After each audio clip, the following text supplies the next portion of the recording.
April 2-ാം തീയതി ഈ അന്താരാഷ്ട്ര ഓട്ടിസ ദിനാചരണമാണ്.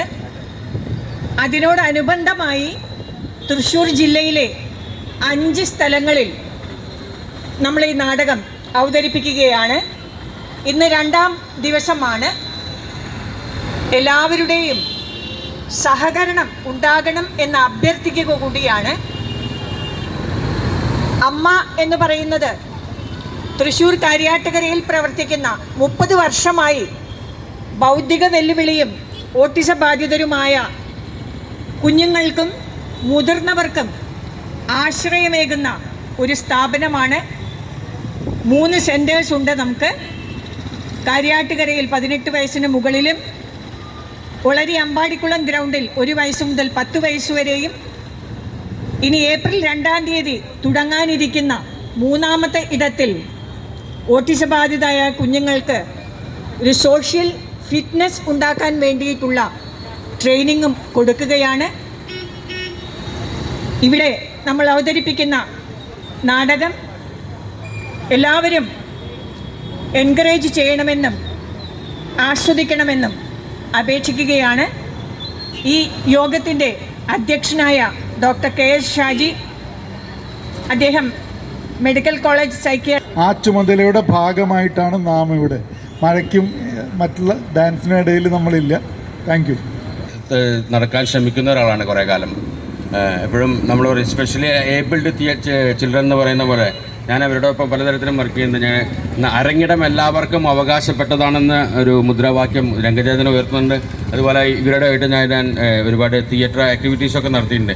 പലപ്പോഴും നമ്മളെ എങ്ങനെ നമ്മൾ ചേർത്ത് പിടിക്കണം, അതിൻ്റെ പ്രാധാന്യത്തെക്കുറിച്ചുമായിരിക്കും നാടകം സംവദിക്കാൻ പോകുന്നത്. തീർച്ചയായിട്ടും നിങ്ങളുടെ പ്രത്യേക ഒരു ശ്രദ്ധ ക്ഷണിച്ചുകൊണ്ട് നമ്മൾ നാടകത്തിലേക്ക് പ്രവേശിക്കുകയാണ്.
കടന്നു വരൂ, കഥ പറയാം, പാട്ട് പാടാം, നമുക്ക് അടിച്ചു പൊളിക്കാം, നമുക്ക് അടിച്ചു പൊളിക്കാം.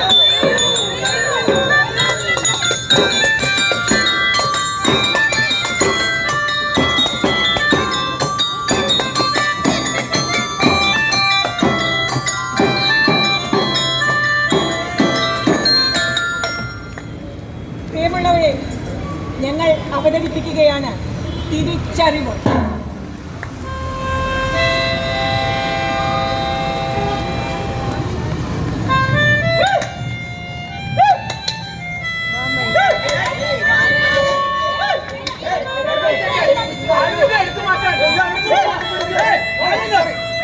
സോറി, ആൾക്കൂട്ടം കാണുമ്പോ അതെനിക്ക് ചാടിക്കറി. സോറി സോറി സോറി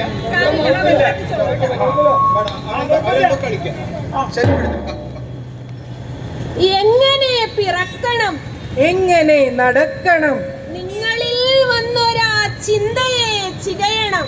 നിങ്ങളിൽ വന്നൊരു ചിന്തയെ ചികയണം. നാലുപാടും കൂടി നിന്നടക്കമായി ഒരുക്കുകിൽ തീരുകില്ല തീരുകില്ല യാതികൾ ഒരിക്കലും. സംശയങ്ങളൊക്കെയും ഒരമ്പിനാൽ പിളർത്തണം. വേര് ചീന്തി തടകൾ നീക്കി ഒക്കെയും തളിർത്തണം. സംശയങ്ങളൊക്കെയും ഒരമ്പിനാൽ പിളർത്തണം. വേര് ചീന്തി തടകൾ നീക്കി ഒക്കെയും തളിർത്തണം. ഞാനും എന്റെ ലോകവും ഇപ്പോഴും വിചിത്രമായി നീങ്ങി ഇത്ര കാലവും.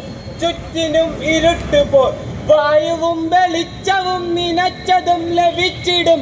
ചുറ്റുമുള്ള മർക്കരാണെപ്പോഴും വിദൂരമേ. വായുവും വെളിച്ചവും നിനച്ചതും ലഭിച്ചിടും. ചുറ്റുമുള്ള മർത്യരാണെപ്പോഴും വിദൂരമേ.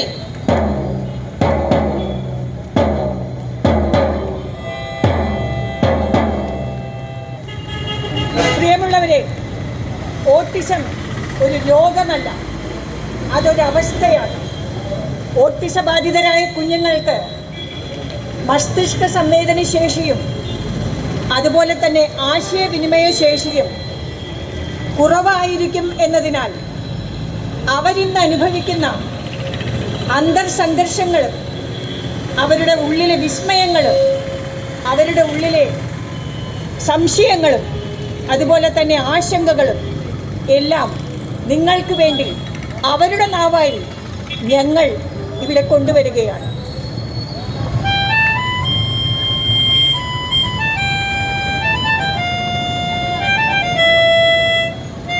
ഇത് ഇവന്റെ കഥയാണ്.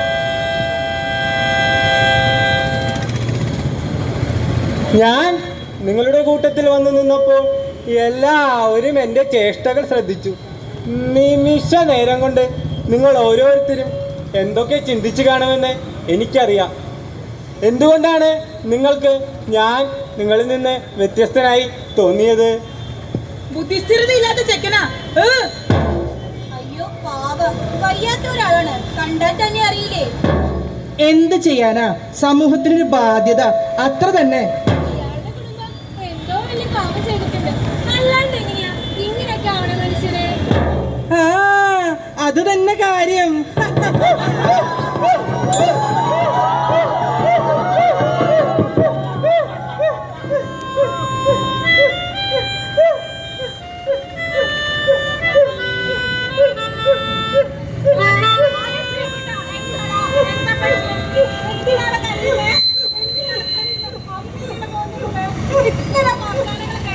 ശ്രദ്ധിക്കാൻ പാടില്ല, അമ്മ പറഞ്ഞു തന്നിട്ടില്ലേ? നോക്കടാ അമ്മ, അമ്മ നോക്ക് നോക്ക്. സാരമില്ല കേട്ടോ, സാരമില്ല സാരമില്ല, വിഷമിക്കാൻ പാടാ. പോട്ടെ പോട്ടെ, വാ, എണീക്ക്, നമുക്ക് പോവാം. വാ, എണീക്ക്, നമുക്ക് പോവാം.